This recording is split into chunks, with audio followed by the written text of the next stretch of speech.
ton of the morning to ya. And welcome everyone to the Frogs of Calamitous Intent. Ribbit.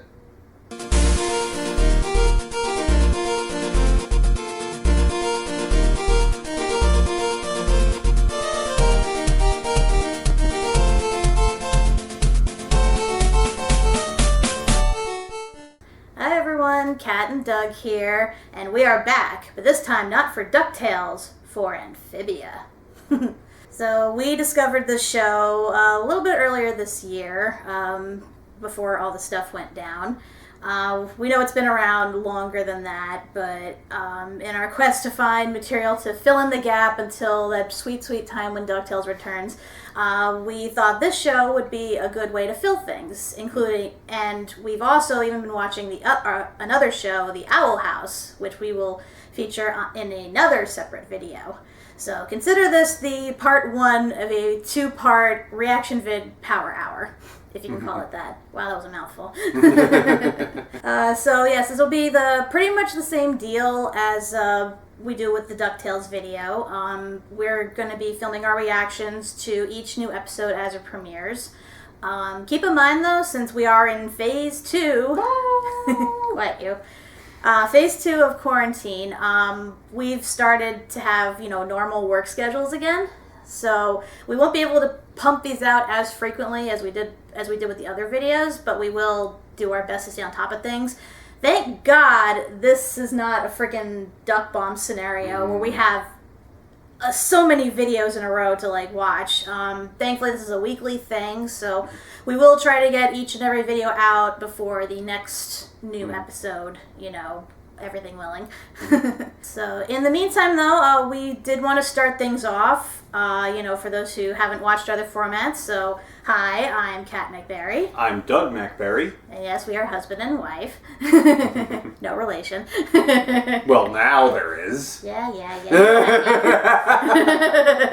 And for those of you who have, like I said, don't watch DuckTales, basically we started off as a podcast with Zenith Real Review, or as she's now known, Zenith Warrior Princess, and we've decided to sort of branch off and do our own thing. Sort of, we're still reviewing Disney stuff, obviously, but we're doing it more in a, live time format, I guess you can say. So, to start things off, I thought we'd talk about what our reactions are of Amphibia Season 1, because we have watched all of that. And then from there, I guess, talk about what we expect in Season 2, and then, pretty much go from there. And for those of you wondering why Eric, who's also from Diving into DuckTales, isn't here yet, we haven't caught him up on that quite yet. Disney kind of blindsided us with Amphibia Season 2, because we were prepared for the rest of Owl House to premiere, so we were spending that time... He'll be joining us for that. Yes, he will be joining us for that, because we actually were able to catch him up. I mean, it was only 10 episodes. Unfortunately, Amphibia is twice that length, and we knew we wouldn't be able to do that by the time Season 2 came around. So pretty much this is going to be me and Doug for Season 2, but once we catch him up, then he will hopefully be joining us in the future. But he'll definitely be joining us for Owl House. Oh yeah, definitely for Owl House. Yes. So you can look for his tall self there. Alright, so let's start off with our reactions to Season 1. I quite like it. I think it's a very cute show. It actually has a rather unique aspect of it in terms that the perspective isn't primarily on the main character Anne, because usually with shows like this, it's all about, we see from the perspective of the human as they live their normal life, and then they come across some weird thing and suddenly they end up in a magical land. In this case, we start off with perspective from the frogs, and we kind of stick with them for most of it. And in fact, the whole circumstance surrounding how Anne even got to this magical land is a complete mystery at this point, apart from, the Calamity Box. So I think that is pretty unique. Hell, when the show first starts, we just see, Anne come out of some bushes. It's like we're already establishing the land that Amphibia is set in, or at least Wartwood. Yeah. So it's like, yeah, that's definitely different. It's honestly, it's kind of got that Gravity Falls feel. I think somebody is involved who was with the Gravity Falls production. Same with Owl House. Yeah, no surprise. Yeah, so I mean, there's definitely that feeling to it. But it's also... It's one of those shows that, like, kind of takes its time and lets you, kind of experience a lot of character development with the occasional, like, big episode here and there, or at least, like, something will happen at the end of an episode, like, Hop Pop reveals that he does recognize the Calamity Box. So, yeah, It's like, it's not as blatant as, say, Gravity Falls or Owl House in terms of laying the pieces and, like, foreshadowing, like, all these big things to come. Like, it's very sparse, but then again, it's the first season. They were trying to build up, pretty much the town that Anne was now pretty much stuck in, giving characterization to all the people that live there, all the frogs, and... building up toward the end, because of course it starts off that none of them trust her because, she's a human and they think she's a monster and stuff. But then as the season goes on, you see her actually helping them individually. They start warming up to her to the point where they actually, she kind of becomes like their hometown hero. So it's a nice little arc in that regard. It does, unfortunately, it does kind of slow things down a bit because, like say Steven Universe, there's a lot of like kind of filler, and I get it's supposed to add to the characterization. We got to have our weekly lesson or whatever for the kids to learn and all that. But it does kind of slow things down a bit and meanders, but it's still entertaining nonetheless. So I can tolerate it. But definitely toward the end is where we get, like, the real juicy stuff. We find out what happened to one of Anne's friends who was teleported with her, Sasha. She's now working with the Toads, who I guess are the bad guys now. They're apparently, like, the overlords of Amphibia who try to keep everything in order. And apparently Hop Hop's been causing problems in other towns, inspiring them to rise up against the Toads. And it's weird because we don't really know a lot about them at this point. Like, because it seems like Wartwood is a bit removed from all that. Or at least... very isolated, yeah. Yeah, because, like, they don't feel... Like, they did show the one episode where the Toads were, like, kind of shaking them down for, like, their treasures or whatever. But other than that, it's not like they had a real stronghold. But I assume not to mention, there's, like, that whole... The episode where, like, Hop Hop runs for mayor. And it's, like... He gets everybody in Wartwood, he gets all their votes by an astounding margin, but then it turns out, other creatures in the valley also had a vote, but we didn't even know that. Yeah, that didn't make sense to me. So, yeah, it does feel kind of like they're, almost isolated from everybody else, or at least they don't really... interact very much with anybody outside of that. Yeah, so I assume, again, Season 2 is going to rectify this because, at the end, at the end of the season, it's revealed that they can now actually travel to the other world since it's now safe to travel through the mountains. So we're going to be seeing what else is in Amphibia. Probably come across different species that we know exist. We did see the picture for season 2 that showed them going to a place run by newts. So newt. Go better. So there should be something interesting there. And also what we saw from the poster is that we will get to meet her other friend. Marcy, yeah. Who at this point we know nothing about. So we don't know if she is, we don't know if she's, stuck up and controlling like Sasha is, or if she's more down to earth and friendly like Anne is, or something completely different. That's yet to be seen. I'm excited though, because season 1 did build up to a good conclusion. And it was a natural progression for Anne's character, too. So I'm looking forward to see more of where they go with that. Mm-hmm. And we did have a couple of questions, of course, just to, kind of focus our thoughts on what we think. And, pretty much unanswered questions left over from Season 1 that we're very, very interested in finding out about. What's up with the Calamity Box, and why did it send Anne and her friends to Amphibia? Very good question. As far as we know, this music box, I guess it is just, a chest. Like, it worked once, sent them all to land, and now it doesn't work at all. So that's pretty much the extent of it. We know it's something dangerous because Hop Pop actually has a deep fear of it, but as of yet, there's been no real elaboration on it, like what it does, what, led up to being known as the Calamity Box. I assume it's like Pandora's Box or something like that, but I guess that has yet to be seen.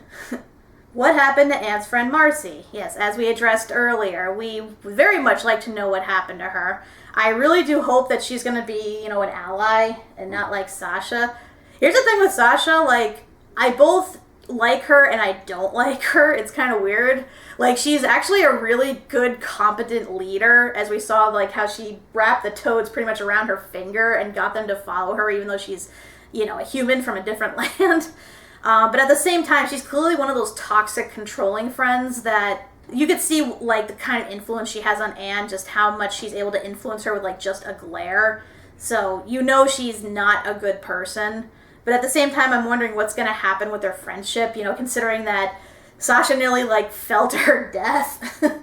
Like, if it really wasn't for, like, that one Toad, she probably would have been dead. So, I feel like she's going to resent Anne for that, probably. So I'm wondering how Marcy's going to play into this, because, either she's going to probably, like, side with Sasha at first, but maybe, end up going with Anne. Who knows? We'll see. What are Sasha and the Toads planning next? I think right now, they're just trying to regroup.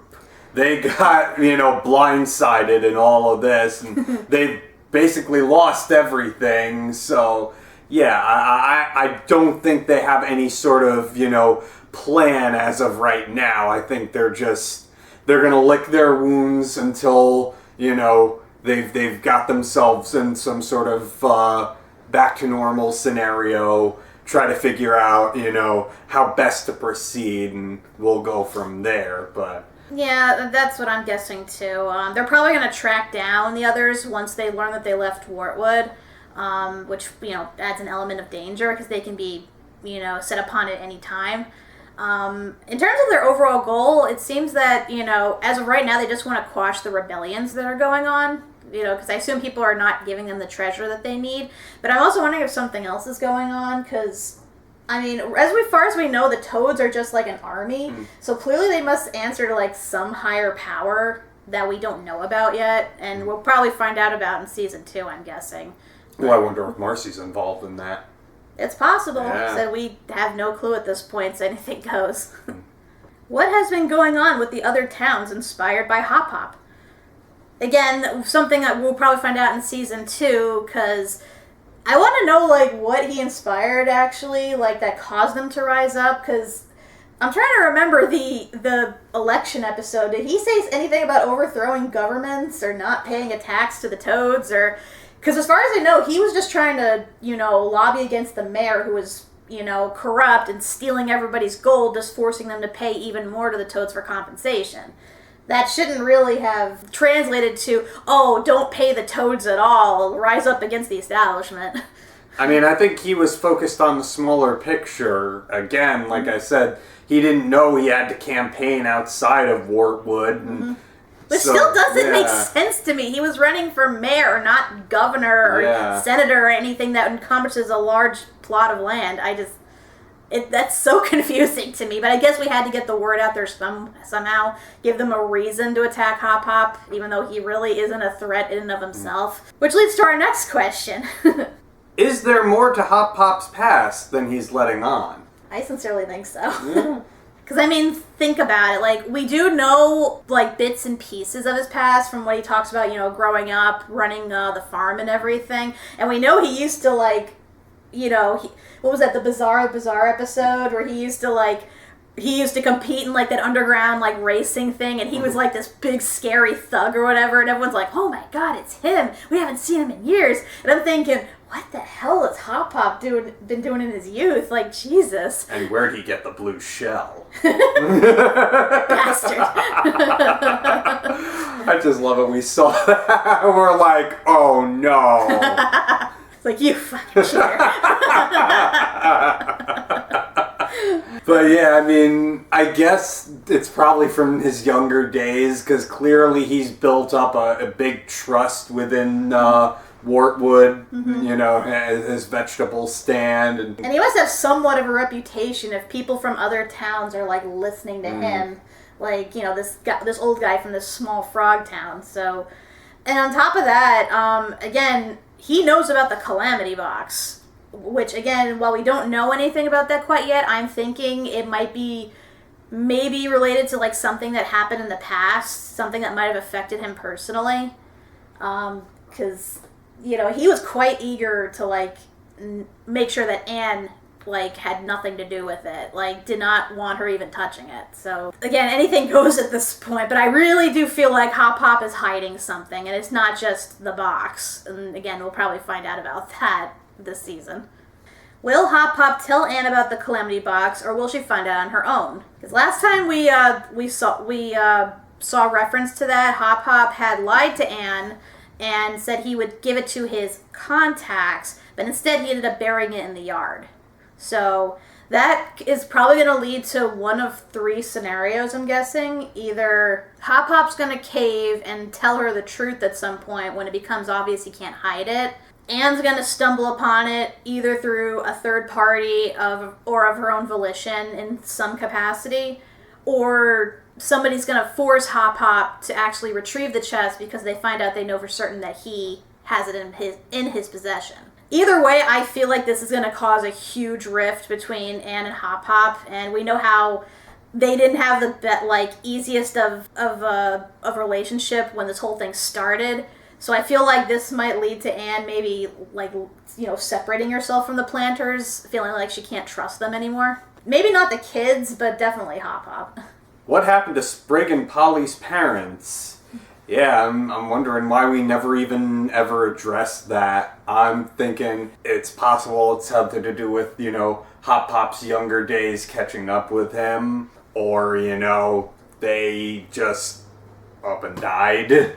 True. Yeah. Like, I know it's a typical Disney thing to kind of, like, sweep the parents out of the picture, either by forcibly removing them from everything that's going on or just killing them off.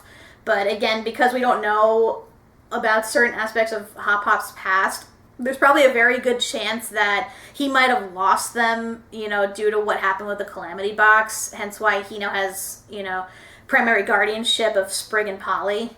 And it must have happened, like, pretty recently, too, given Polly's still a baby. Again, I don't know how the whole dynamic of, like, you know, like, parenthood works in this universe, although we have seen parents with their children, so I'm thinking something significant must have happened for, you know, Hop Pop to, you know, now be raising his grandchildren.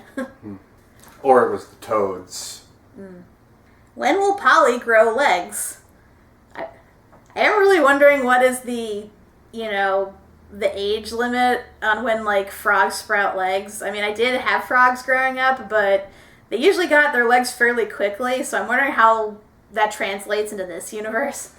Honestly, I'm thinking of it more in terms of, you know, the status quo, in that she stays a baby. She'll stay that way until the series ends, or you know, at the end of a season. Basically, you know, at some point in time where they can change, you know, they have the opportunity to change things, but it won't, you know, affect. I'm also thinking, like, there might be, like, a filler episode where she temporarily gets legs, but then loses them. It just, it feels like that's the kind of direction that the show would go in. Look, Hop Hop probably lost her baby legs. Yeah, probably. I mean, if they were gonna, like, do anything like that, it'd probably be, like, a season 3 thing. Because they do have, like, seasons. We've gone through what's at least, like, a good couple of months at this point, right? So definitely, at some point, she's gonna have to, you know, grow up. This isn't like the old days where, you know, Bart Simpson stays 10 for 20 plus years. But I guess we'll see with that. And now the most important question of all. Will Anne get her shoe back? That bothers me a lot. That bothers me too. Especially given that we saw the Toads found her shoe to prove that Sasha was lying about being the only human. So yeah, I'm like, are they going to find it in the ruins of the castle? Do the Toads still have it? Does Sasha have it? Or is she going to ever just, suck it up and get a new pair of shoes? I know shoes don't exactly exist in this universe, but, she can improvise. I'm just saying, it just annoys me. I get it's part of, her look and everything, especially the fact that her hair is, still all poofy and filled with, leaves and, branches and whatever. But, again, it's the OCD in me that's like, why does she only have the one shoe? It's not... And not only that, but she walks around in her bare sock, which somehow stays white, despite the fact that she walks in dirt and mud and she's gotten it wet before. And it just, it skeeves me out. Because, you're wearing your sock and then you step in the bathroom and you step in that one wet puddle from the shower and it's like, ugh. Then again, I mean, the sense of this show is that her phone was down to 0 power and then some BS happened that gave her unlimited charge, so... I don't get this place. Yeah, whatever. I guess magic, don't have to explain it, is how... But that sock should be jet black and filled with holes at this point. Seriously. Who knows? We'll see. Maybe they'll undergo a costume change or something and at the end of the season. So yeah, that was all the questions we had for season 2. So we look forward to it. And so eventually we will catch Eric up and he will get to experience it too and hopefully like it. So we don't want to force him if he doesn't. But as far as I'm concerned right now, Amphibia is one of Disney's best shows playing on the channel right now, along with Owl House. I don't really care for Big City Green. I'm sorry to say that. I tried watching it, but So as far as I'm concerned, those two shows are the big ones right now. Until Ducktales comes back. Yeah, until Ducktales comes back. Or Milo Murphy comes back. Good luck. But anyway, so we look forward to it, and of course we look forward to talking about Owl House on our other show, Owl Stretching Time. And if you get that reference, you're a nerd. Of course, if you get the title of this show, you're also a nerd, but we appreciate it. Like I said, stay tuned, and we will discuss further after the first episode. See ya.